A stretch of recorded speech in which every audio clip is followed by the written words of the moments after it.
আমি সব সময় একটা কথাই আপনাদেরকে বলি, ভাবিয়া করিও কাজ, করিয়া ভাবিও না। এটা বলার কারণটা হচ্ছে, আমি কাউকে জোর করে কোনো জায়গায় চাকরি দেওয়ার জন্য অফার করি না, এবং আমি কাউকে জোর করে কোথাও নিয়ে যাইতে পছন্দ করি না।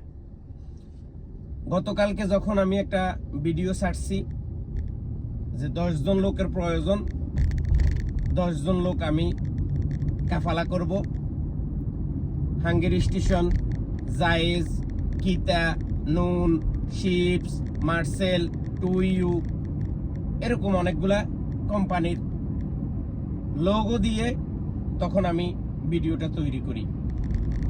তো এই লোগো দিয়ে ভিডিওটা তৈরি করার পরে আমাকে অনেকজনে কল দিছে। তার মধ্যে উল্লেখযোগ্য একজন, যিনি সৌদি আরবের পুরাতন লোক, তিনি আমার সাথে